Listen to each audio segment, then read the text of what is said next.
जी सखर में बरसात का पोइ सखर जा अक्सर जेके रोड रस्ता आहिनि उहे तलाउनि जो ॾेख ॾेई रहिया आहिनि।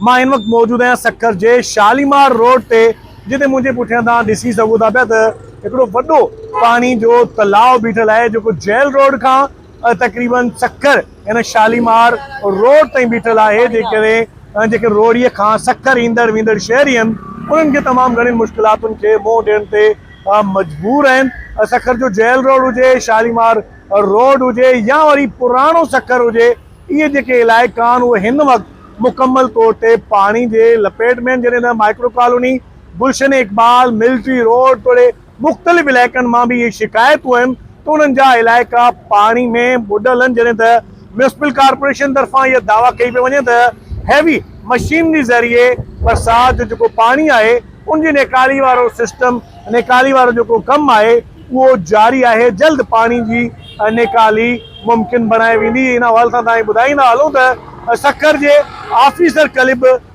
भरिसां इमाम बारगाह जी पिण छत किरी पई आहे, जंहिंजे नतीजे में हिकु जेको आहे मौज़िन, जंहिंजो नालो सज्जाद न्याज़ी ॿुधाए पियो वञे, उहो फौत थी वियो आहे। मलबे हेॾां दॿजी फौत थी वियो आहे, जंहिंजो लाश इस्पताल पहुचायो वियो, जंहिंखां पोइ कानूनी कार्रवाई बाद हुनजो लाश वारसनि हवाले कयो वियो आहे।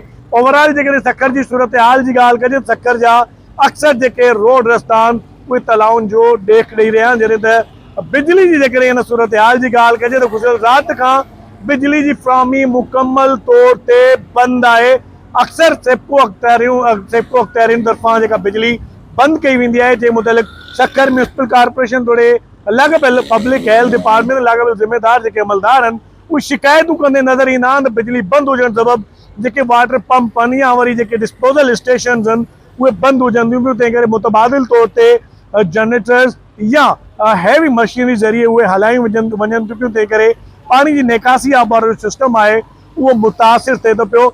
सखर में हिन वक़्तु सूरत हाल घंटी जोगी आहे। अक्सर जेके इलाइक़ा आहिनि पाणी जी लपेट में आहिनि, जंहिं करे शहरी तमामु घणियुनि मुश्किलातुनि खे मुंहुं ॾियण ते मजबूर आहिनि। तव्हां पूरो शालीमार रोड ॾिसी सघो था पिया, जेको हिन वक़्तु पानी जे तलाउनि जो ॾेख ॾेई रहियो आहे। जेको जेल रोड खां पुराणो सखर शालीमार रोड हिन वक़्तु ओवरऑल बरसाति जो पानी तोड़े ड्रेनेज जो पानी मिक्स थी तलाउनि जी सूरत में बीठल आहे, जंहिं करे जेके सखर ऐं रोड़ी जा जुड़वा शहर जा जेके रहवासी आहिनि उहे तमामु घणियुनि मुश्किलातुनि खे मुंहुं ॾियण ते मजबूर आहिनि। जिन तरफ़ां सखर म्यूनिसिपल कॉर्पोरेशन ई लाॻापियल ज़िम्मेदार इदारनि खां मुतालबो कयो आहे त ही बरसाति ऐं ड्रेनेज जो पाणी फौरी तौर ते निकाल करे शहरनि जूं जेके परेशानियूं आहिनि उनखे ख़तमु कयो वञे।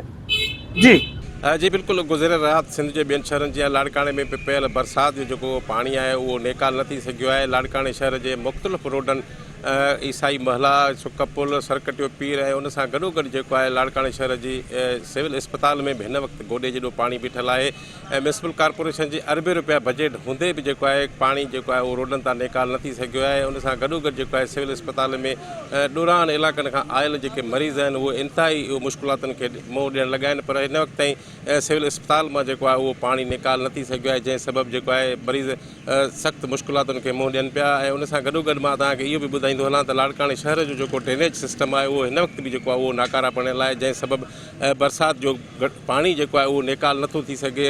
हर वक़्तु बरसाति पवण सबबु जेको आहे उहो लाड़काणे शहर जा जेके रोड रस्ता आहिनि उहे पाणी हेठि अचनि था ऐं केतिरा ई जेको आहे ॾींहं उन रोड रस्तनि ते जेको आहे उहो पाणी बीठल नज़र अचे पियो। ऐं उन सां गॾु ई सिविल अस्पताल बि जेको आहे उन में बि गोॾे जेॾो पाणी बीठल आहे, पर ज़िले इंतिज़ामिया तोड़े म्यूनिसिपल कॉर्पोरेशन पारां हिन वक़्तु ताईं को बि तहरुक न वरितो आहे। ऐं उन सां गॾु जेको आहे मौसमियात खाते पारां हाई अलर्ट जारी थियण खां पोइ बि जेको आहे म्यूनिसिपल कॉर्पोरेशन पारां के जोगा उपा न वरिता आहिनि, जंहिं सबबु जेको आहे लाड़काणे शहर वासी इंतिहाई जेको आहे उहो मुश्किलातुनि खे मुंहुं ॾियण लॻा आहिनि। जी कुंडरी तालुके में अॼु 3 ॾींहं बि मुसलसल वक़्ते सां बरसाति जो सिलसिलो जारी आहे। कुंडरी तालुके में हिन महिल ताईं 80 मिलीमीटर खां वधीक बरसाति रिकॉर्ड कई वई आहे। जेका बरसाति उहा कुंडरी तालुके जी इंतिज़ामिया जा पोल जेके आहिनि उहे पधरा करे छॾिया आहिनि। कुंडरी शहर जी जेकॾहिं ॻाल्हि कजे त गुज़िरियल 3 ॾींहंनि खां वक़्ते सां बरसाति पवण खां पोइ कुंडरी शहर जो अक्सर बाज़ारूं घिटियूं ऐं पाड़ा बरसाती पाणी जे लपेट में आहिनि। कुंडरी शहर जो जेके कोली बाज़ार, शाही बाज़ार, Chandni market, Sohrab colony, Mehran colony, उन सां गॾोगॾु समीला कॉलोनी, गरीबाबाद समेत मुख़्तलिफ़ जेके बाज़ार आहिनि घिटियुनि में बरसाती पाणी हिन महिल ताईं बरसाति पाणी बीठल आहे, बरसाती पाणी निकाल नाहे थी सघियो, जंहिं सभु कारोबारी सरगर्मियूं सख़्तु मुतासिर थी रहियूं आहिनि। ऐं इन वक़्तु कुनरी शहर जी गुड़ मंडी वारे इलाइक़े में मौजूदु आहियां। मुंहिंजो कैमरामैन तव्हांखे ॾेखारे सघे त हीअ गुड़ मंडी वारी मेन गली आहे जेका मुकमल तौर ते बरसाती पाणी जी लपेट में, जंहिं सबबु गुड़ मंडी जो जेके कारोबारी सरगर्मियूं आहिनि उहे मुअतल थियल आहिनि। उन सां गॾोगॾु एशिया जी सभ खां वॾी मिर्च मंडी में बरसाति हुअण जे करे जेका आहे बंदि पियल आहे। अहिड़ी सूरत हाल कुनरी शहर जूं जेके ॿियूं बाज़ारूं आहिनि, मार्केटूं आहिनि, उनजी बि इहा साॻी सूरत हाल आहे जिते बरसाती पाणी बीठल हुअण जे करे जेके दुकानदार ऐं शहरी आहिनि उनखे सख़्तु परेशानियूं थी रहियूं आहिनि। ॿिए पासे कुनरी इंतज़ामिया चवणु आहे त तालके में 80 मिलीमीटर खां वधीक बरसाति पई आहे, उनजे करे बरसाती पाणी बीठल आहे। उनजो इहो पिणु चवणु आहे इंतज़ामिया जो त मोटरूं जेके आहिनि उहे हली रहियूं आहिनि, बरसाती पाणी निकाली जो सिस्टम जारी आहे। बरसाती पाणी फौरी तौर ते निकाल कयो वेंदो, छाकाणि जो बरसाति वधीक पवण जे करे बरसाती पाणी बीठल आहे। ॿिए पासे ॻाल्हि कजे कुनरी शहर जे जेके ॿाराड़ी वारा इलाइक़ा आहिनि तालके जा, उते बि बरसाति तमामु घणी जेका बरसाति पई आहे, जंहिं करे फसलनि खे हिन वक़्त ताईं फ़ाइदो आहे, पर जेकॾहिं वधीक बरसाति पवंदियूं त फसलनि खे नुक़सान जो अंदेशो जेको आहे उहो ॿुधाए वञे। इन हवाले सां जेका बरसाति अॼु 3 ॾींहं वक़्फ़े वक़्फ़े सां जारी आहे, जंहिं सभु कुनरी शहर जी जेके तालीमी सरगर्मियूं आहिनि उहे मुअतल थियल आहिनि। अॼु मुख़्तलिफ़ जेके स्कूलूं आहिनि उहे बंदि पियल आहिनि, जेकॾहिं कुझु स्कूलूं खुलियल आहिनि त उते बि ॿारनि शागिर्दनि जी जेका हाज़िरी उहो तमामु घटि रही आहे। बरसाति पवण खां पोइ जेके कारोबारी सरगर्मियूं आहिनि उहे तमामु घणियूं मुअतल थियल आहिनि। दुकानदारनि शहरनि चवणु आहे त अॼु 3 ॾींहं बि बरसाति पइजी रही, पर कुनरी इंतज़ामिया हिननि खे नज़र नथी अचे। उनजे करे कुनरी शहर जी अक्सर बाज़ारनि घिटियुनि में गोॾे जेॾो बरसाती पाणी बीठल आहे, जंहिं करे दुकानदारनि शहरनि खे ख़ासि तौर ते ॿाराड़ी खां ईंदड़ जेके माण्हू आहिनि उन्हनि खे तमामु घणी परेशानी थी रही आहे। हिन वक़्तु जेका अॼु 3 ॾींहं वक़्फ़े वक़्फ़े सां बरसाति जेको सिलसिलो आहे उहो जारी आहे। जी जी बिल्कुलु, भांसदाबाद शहर में मौजूदु आहियूं। 1 कलाक जी तेज़ बरसाति भांसदाबाद टाउन इंतज़ामिया जी पत वाइकी करे छॾी आहे।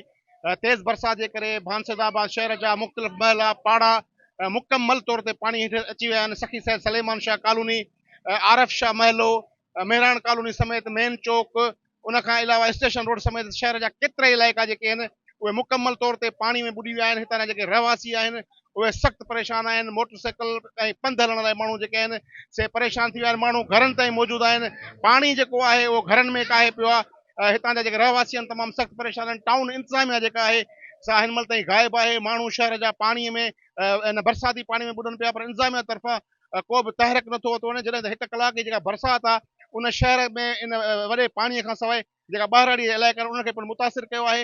वणनि जो फ़सुलु जेको हिन महिल तयारु हो उन्हनि जो पिणु आबादगारनि खे करोड़नि रुपयनि जो नुक़सानु थियो आहे। ऐं बरसाति जेका आहे हिन वक़्त ताईं जारी आहे। भांसदाबाद शहर जा मुख़्तलिफ़ महला गलियूं घिटियूं जेके आहिनि उहे बरसाती पाणीअ में ॿुॾी वियूं आहिनि, पर इंतज़ामिया तरफ़ां हिन वक़्त ताईं को बि नज़र न पियो अचे। जी हा जी बिल्कुलु, असां भांसदाबाद शहर जी टाउन कमेटी में मौजूदु आहियूं। तेज़ बरसाति खां पोइ भांसदाबाद जी टाउन कमेटी शहर भांसदाबाद जेको 2-2.5 लख आबादी रखंदड़ शहर आहे उनजी टाउन कमेटी जेका आहे हिन महिल बरसाती पाणीअ जे हेठि अची वई आहे। तव्हांखे असां ॾसींदासीं फुटेज में त टाउन ऑफिसर ऐं उनखां सवाइ जेको टाउन जो चेयरमैन आहे सिटी जो, उनजी ऑफिस में पिणु पाणी दाख़िल थी चुको आहे। ऐं जेका टाउन इंतज़ामिया आहे उहा हिन महिल ताईं शहर मां त पाणी कढी कोन सघी आहे, पर भांसदाबाद ख़ुदि हुनजी पंहिंजी जेका टाउन ऑफिस आहे उहा पिणु पाणी में ॿुॾी वई आहे। सवाल इहो पैदा थिए थो त भांसदाबाद शहर जी टाउन कमेटी जी करोड़नि रुपयनि जी ईंदड़ बजट केरु किथे हड़प करे पियो। भांसदाबाद जा शहरी हिन महिल बरसाती पाणीअ में ॿुॾनि पिया, पर सदन का वाहिर कान थी थी वञे। कैमरामैन सुहेल खोखर सां गॾु मुज़फ़र खोखर, टाइम न्यूज़ भांसदाबाद। जी जीअं त नाज़रीन अव्हांखे ॿुधाईंदा हलूं त सिंध जे ॿियनि शहरनि जी गंबड़म में हिकु दफ़ो ॿीहर बरसाति जो ज़ोरदार जेको आहे उहो वसकारो थियो आहे। बरसाति पवण सबबि गंबट जा जेके हेठाई वारा इलाइक़ा आहिनि उते गोॾे जेॾो हिन वक़्तु पाणी बीहजी वियो आहे। ॻाल्हि कजे गंबट शहर जी त गंबट शहर जा मुख्य चौक जेको आहे उहो भिटाई चौक, स्टेशन रोड, राणीपुर रोड समेत शेखमाला, पुराणी नेशनल बैंक, सब्ज़ी मार्केट, पीरमाला, किसान कॉलोनी जे जेके मुख़्तलिफ़ इलाइक़ा आहिनि, मसण महलो आहे, उते बरसाति जो जेको पाणी आहे उहो तलान वांगुरु बीहजी वियो आहे। जंहिं करे जेके माण्हू आहिनि, मुसाफ़िर आहिनि, जेके रोडनि ते सफ़र कनि पिया, जेके शहरी आहिनि उन्हनि खे तमामु घणियूं मुश्किलातूं जेके आहिनि उहे दरपेश आहिनि।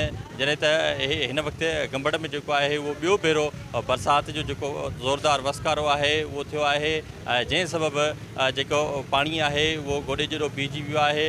जॾहिं त शहरी जेके आहिनि उहे तमामु घणो परेशान आहिनि। बरसाति जे ॿियो भेरो वसकारे सबबि बरसाति जो जेको पाणी आहे उहो शहरनि जे घरनि में बीठल आहे, शहरनि जे दुकाननि जे आॾो जेको आहे उहो बीहजी पियो आहे। शहरनि जा जेके कारोबार आहिनि उहे पिणु जेके उहे मुतासिर थी रहिया आहिनि।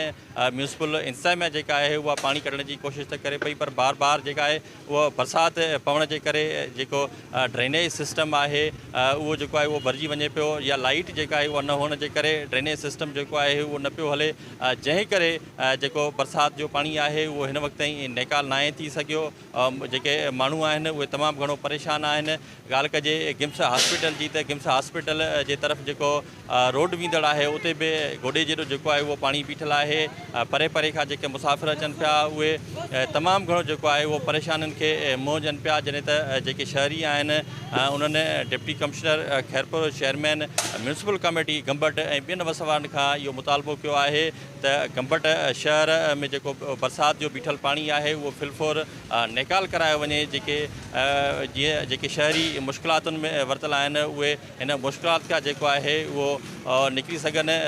जॾहिं त जेका कचे वारा इलाइक़ा आहिनि उते अॻु ई जेका आहे उहा ॿोॾ वारी सूरत हाल आहे। कचे जा जेके माण्हू आहिनि उहे जेके आहिनि उहे पके तरफ़ निकिरनि पिया, त शहरनि में जेका आहे या पके जे तरफ़ जेका बरसाति थी आहे हिन वक़्तु जेके माण्हुनि जा जेके अंज आहिनि उहे पिणु वधाए छॾिया आहिनि। बरसाति पवण सबबि जेको फसलुनि खे घणे पाणी सबबि जेको आहे उहो नुक़सानु थी रहियो आहे, जंहिं करे आबादगार जेके आहिनि उहे पिणु परेशान आहिनि। ख़ासि तौर ते जेके शहरी आहिनि उन्हनि पिणु इहो मुतालबो कयो आहे त जेको शहर जे मुख़्तलिफ़ इलाइक़नि में रोडनि रस्तनि ते जेको बीठल बरसाती पाणी आहे उनखे नेकाल करे शहरनि जा जेके अंज आहिनि उहे घटाया वञनि।